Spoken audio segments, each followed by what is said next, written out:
Hi everyone, it's Al again. I've been thinking lately about a cheap way to heat hot water. Well, as cheap as we can make it. There's no way really cheap, is there? You run gas or you run electric if you've got a hot water cylinder. If you're a combi, that's a different ball game. It's heated directly and that's it, end game.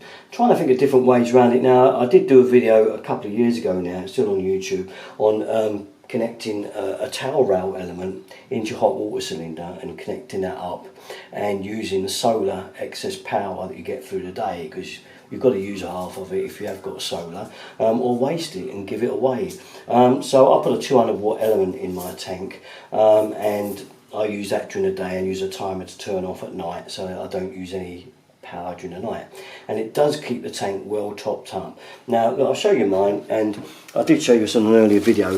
There's the cold feed going in, and there's my element going into the tank through there. Now obviously this was all too complicated. I mean, this is a sort of severe plumbing job really. I wondered if there was an easier way that we could do this, and I went and did the job the other day and realised that not all tanks are the same as my old one here. There are some different types that would make it a lot easier. So I'm going to go through that now. I mean, one way would be to put it through the vent at the top and tee off, but I don't think that would get very much of the tank hot because the element wouldn't go down too deep, and obviously all the hot water would stay up there. It's better to get the element at the bottom.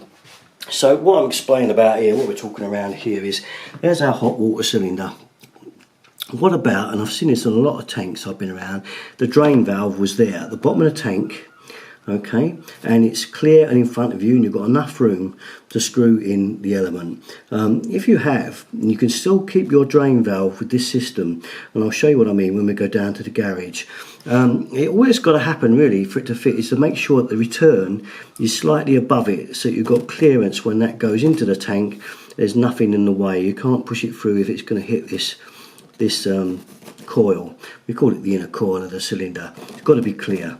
So what I'm talking about, if I click at this drawing, is like a 200 watt element in there, and using a special T that comes with these towel rails anyway, still use your drawer off, still screw your drain cock on, and you've got it in there. So I'll show you what I mean. We'll go down to the garage without further ado.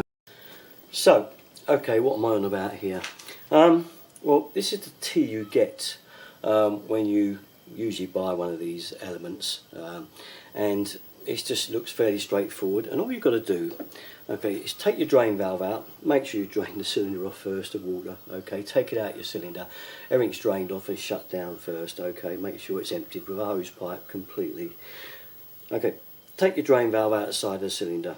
You've got your T that comes with your towel rail heater. Okay, now that is going to go into the side of the copper tank. So if you imagine that is in the side of the copper tank, and then you get your drain valve and stick that in this side, so that's alongside the tank.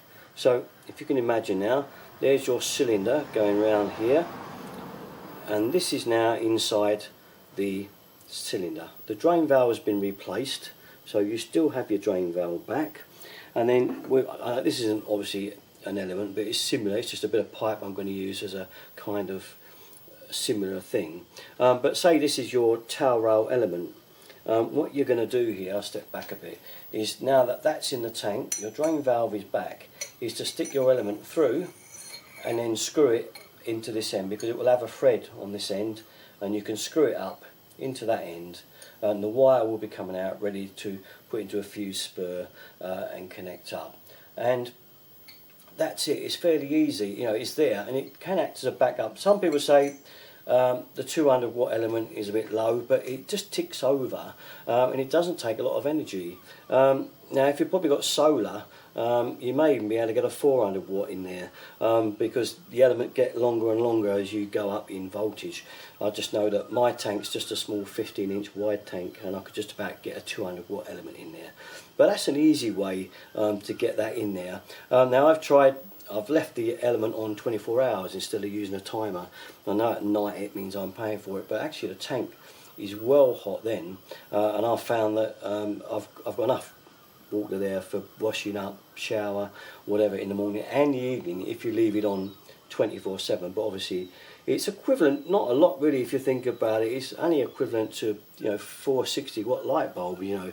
Well, it's less than that, isn't it? 200 watt. You can get a 250 watt element, that'd be about the same. And then you're thinking about leaving 4 lights on all the time if you like. But obviously the saving is that your water's sort of ticking over hot all the time. Even if you have your boiler coming on to give it a boost, this is keeping it ticking over very cheaply for 200 watts. So perhaps even if you haven't got solar, you want to try this idea out. It's not going to cost you a lot of money. The actual towel rail elements are about 20 to 30 quid.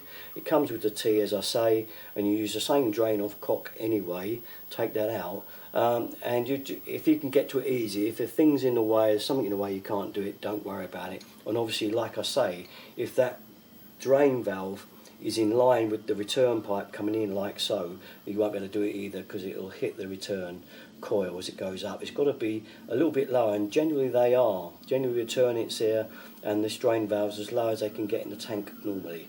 And if that's the case, then this could be for you. And I've found definitely if you've got solar, it works for me. My water is very hot, and actually I've been leaving it on 24/7 of late, because I know I get it free all day because of the solar, and I'm just paying at night. And I think for that little bit of price, 200 watts, this bugger all is nothing. And I've got water, hot water, I mean, that you could always use a bath with all the time from 200 watts. So there you are, it's a little tip from me. Something to try out if you've got a hot water tank. Obviously all you combi boiler people, there's nothing you can do. Alright, so this is all for you with a hot water tank out there. If you want to try something a bit different that might well save you some money, and definitely it will if you've got solar. Okay, thanks very much for watching all my videos as usual, Derrickton33, and don't forget to check out my website, okay, Derrickton33.com. Thanks for watching.